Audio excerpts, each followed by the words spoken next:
Hello friends, welcome back to Twin Talks. അങ്ങനെ നമ്മുടെ മലയാളികളുടെ അഭിമാനമായ സഞ്ജു സാംസനെ വീണ്ടും ഇന്ത്യൻ ക്രിക്കറ്റ് ടീമിൽ നിന്നും തഴയപ്പെട്ടിരിക്കുകയാണ്.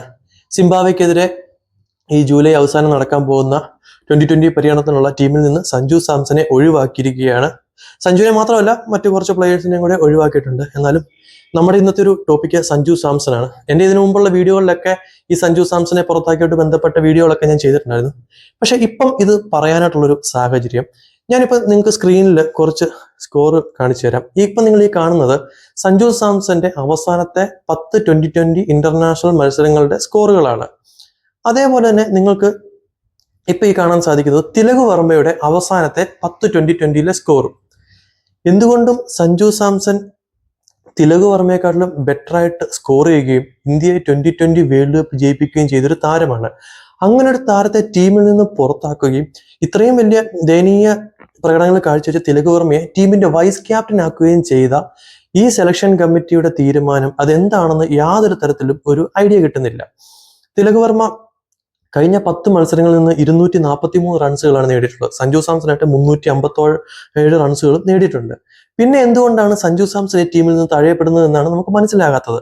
സഞ്ജുവിന്റെ സ്കോർ കണ്ട നിങ്ങൾക്ക് ഒരു കാര്യം മനസ്സിലായി കാണും. 97, 89, 89 എന്നീ തുടർച്ചയായ 3 സ്കോറുകൾ. ആ 3 സ്കോറുകൾ സഞ്ജു നേടിയത് ഇന്ത്യയെ 2020 ലോകകപ്പിന്റെ കിരീട നേട്ടത്തിലേക്കായിരുന്നു. വെസ്റ്റ് ഇൻഡീസിനെതിരെയുള്ള മത്സരം നമുക്കറിയാം. ഇന്ത്യക്ക് സെമി കയറണം എന്നുണ്ടെങ്കിൽ നിർണായകമായ ഒരു മത്സരമായിരുന്നു. ആ മത്സരത്തിൽ സഞ്ജുവിന്റെ പ്രകടനം കൊണ്ട് മാത്രമാണ് ഇന്ത്യ സെമിയിൽ കയറിയത്. അതിനുശേഷം സെമിയിലും ഫൈനലിലും സഞ്ജു സാംസന്റെ മികച്ച പ്രകടനം കൊണ്ടാണ് ഇന്ത്യക്ക് അവസാനത്തെ 2020 ലോകകപ്പ് ജയിക്കാൻ വേണ്ടി സാധിച്ചത്. അപ്പം ആ ഒരു തുടർച്ചയായ 3 മത്സരങ്ങളിൽ ഫോം കണ്ടെത്തുകയും പിന്നീട് നടന്ന അവസാനത്തെ 3 2020 മത്സരങ്ങളിൽ ഫോം ഔട്ട് ആവുകയും ചെയ്തു എന്നുള്ള പേരിൽ ഒരു താരത്തെ പുറത്താക്കുമ്പോൾ നമുക്ക് മനസ്സിലാകാൻ പറ്റുന്നത് ഇത് കൃത്യമായിട്ടുള്ള അജണ്ടയാണ്.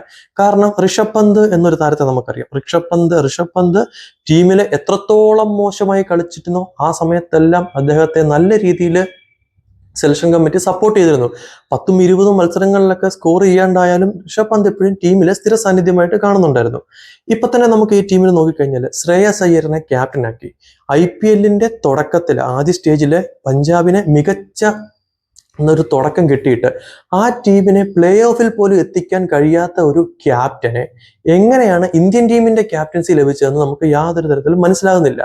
ഇനി ശ്രേയസ് അയ്യർ അവസാനമായി ഒരു 2020 ഇന്റർനാഷണൽ മത്സരം കളിച്ചത് വർഷങ്ങൾക്ക് മുമ്പാണ്.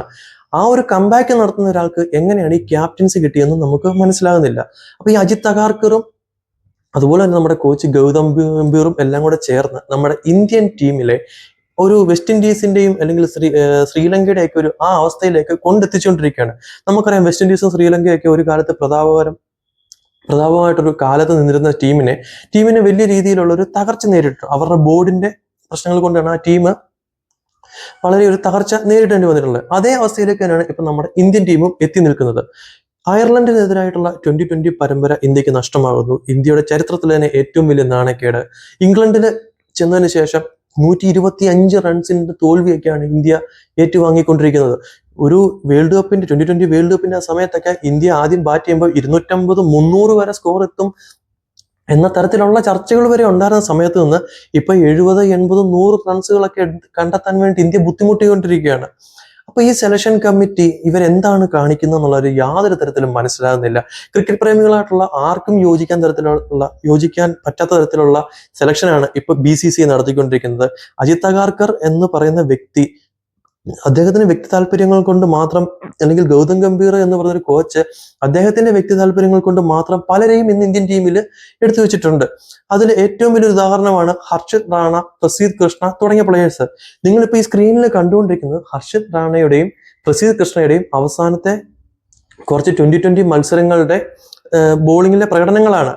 ഈ പ്രസീദ് കൃഷ്ണയൊക്കെ ഇത്രത്തോളം തല്ലു വാങ്ങി കൂട്ടിയിട്ടും IPL മികച്ച പ്രകടനം നടത്തിയ മുഹമ്മദ് ഷമി, ഭുവനേശ്വർ കുമാർ തുടങ്ങിയവരൊന്നും ടീമിൽ പോലും ഇല്ല. അപ്പൊ ഇതിൽ നിന്ന് തന്നെ നമുക്ക് മനസ്സിലാകാം ഇവർ പ്രത്യേക അജണ്ടകൾ കൊണ്ട് മാത്രമാണ് ടീമിനെ സെലക്ട് ചെയ്യുന്നത്. അപ്പൊ ഇന്ത്യൻ ടീമിനെ നശിപ്പിച്ചുകൊണ്ടിരിക്കുകയാണ് ഇവർ ചെയ്യുന്നത്. നമുക്കറിയാം ഇന്ത്യക്ക് ചരിത്രത്തിൽ തന്നെ ഏറ്റവും വലിയ തോൽവി ടെസ്റ്റ് ക്രിക്കറ്റിൽ ഏറ്റുവാങ്ങേണ്ടി വന്നിട്ടുണ്ട്. ന്യൂസിലാൻഡ് ഇന്ത്യയിൽ വന്നിട്ട് പരമ്പര നേടിയിട്ട് പോവുക, വൈറ്റ് വാഷ് ചെയ്തിട്ട് പോവുക, സൗത്ത് ആഫ്രിക്ക ഇന്ത്യയിൽ വന്നിട്ട് പരമ്പര നേടിയിട്ട് പോവുക. അപ്പം ഇന്ത്യൻ ടീമിലെ നശിപ്പിച്ചതിലെ ഏറ്റവും മുഖ്യ പങ്ക് വഹിച്ചിരിക്കുന്നത് ഈ അഗാർക്കർ എന്ന് പറഞ്ഞ സെലക്ടറും കോച്ച് ഗൗതം ഗംഭീറുമാണ്. പലരും പറയും ഗൗതം ഗംഭീർ 2 2020 ലോകകപ്പ് നേടിക്കൊടുത്തിട്ടുണ്ട്, കാര്യങ്ങളൊക്കെ ഉണ്ട്. അതൊക്കെ സത്യമാണ്. പക്ഷെ 2 2020 ലോകകപ്പ് ഇന്ത്യക്ക് നേടി എന്നുള്ളതിനെക്കാട്ടിലും വലിയ നാണക്കേടാണ് ഇന്ത്യൻ മണ്ണിൽ ഇന്ത്യക്ക് ടെസ്റ്റിൽ ഇത്രയും വലിയ തോൽവി ഏറ്റുവാങ്ങേണ്ടി വന്നത്, ഏകദിന പരമ്പരകൾ തോൽവി ഏറ്റുവാങ്ങേണ്ടി വന്നത്. അപ്പൊ എത്രയൊക്കെ എന്നാലും നമുക്ക് അതിനെ ഒരിക്കലും ന്യായീകരിക്കപ്പെടാൻ പറ്റുന്ന കാര്യങ്ങളല്ല. വിരാട് കോഹ്ലി, രോഹിത് ശർമ്മ തുടങ്ങിയ പ്ലെയേഴ്സിനൊക്കെ സംഭവിച്ചെന്താന്ന് നമുക്കറിയാം. ഗംഭീർ വന്നതിന് ശേഷം ഇവരോടുള്ള അഭിപ്രായ വ്യത്യാസങ്ങളൊക്കെ ഉണ്ടായി. രഞ്ജി ട്രോഫി കളിക്കണമെന്ന് പറഞ്ഞ് അത്രയും സീനിയർ താരങ്ങളായിട്ടുള്ളവരെ രഞ്ജി ട്രോഫി കളിക്കാൻ നിർബന്ധിച്ചു. അങ്ങനെ ആ രണ്ടുപേരെ ടീമിൽ നിന്നും റിട്ടയർ ചെയ്തതിന് ശേഷം, ടെസ്റ്റ് ക്രിക്കറ്റിൽ നിന്ന് അവർ വിരമിച്ചതിന് ശേഷം ടെസ്റ്റ് ക്രിക്കറ്റിലെ ഇന്ത്യയുടെ അവസ്ഥ നമ്മുടെ രവിചന്ദ്രൻ അശ്വിനൊക്കെ പല ഇന്റർവ്യൂവിലും ഒക്കെ പറയുന്നത് നമ്മൾ കണ്ടിട്ടുണ്ട്. ടീമിന്റെ ഇപ്പോഴത്തെ അവസ്ഥ വളരെ ദയനീയകരമാണെന്നുള്ള കാര്യം. അപ്പം ഈ ഒരു അവസ്ഥയ്ക്ക് ഇനി മാറ്റം വരണമെന്നുണ്ടെങ്കിൽ ഈ ഒരു സ്ഥാനത്ത് നിന്ന് അജിത് അഗാർക്കർ അല്ലെങ്കിൽ ഗൗതം ഗംഭീർ തുടങ്ങിയവരെല്ലാം മാറിയെങ്കിൽ മാത്രമേ സാധിക്കുകയുള്ളൂ. അങ്ങനെയാണ് നമ്മുടെ സഞ്ജു സാംസൺ ടീമിൽ വരികയും മികച്ച പ്രകടനങ്ങൾ നടത്തുകയും ചെയ്യുമെന്ന് തന്നെ നമുക്ക് ഉറച്ചു വിശ്വസിക്കാം. എന്തായാലും ഇന്ത്യയുടെ ഈ ഒരു ദയനീയ അവസ്ഥ ഇനിയും ഉണ്ടാകാതിരിക്കട്ടെ, മികച്ച വിജയങ്ങൾ നേടാൻ ഇന്ത്യക്ക് സാധിക്കട്ടെ എന്ന് തന്നെ നമുക്ക് കരുതാം. അപ്പം മറ്റൊരു വീഡിയോ ആയിട്ട് നമുക്ക് വീണ്ടും കാണാം.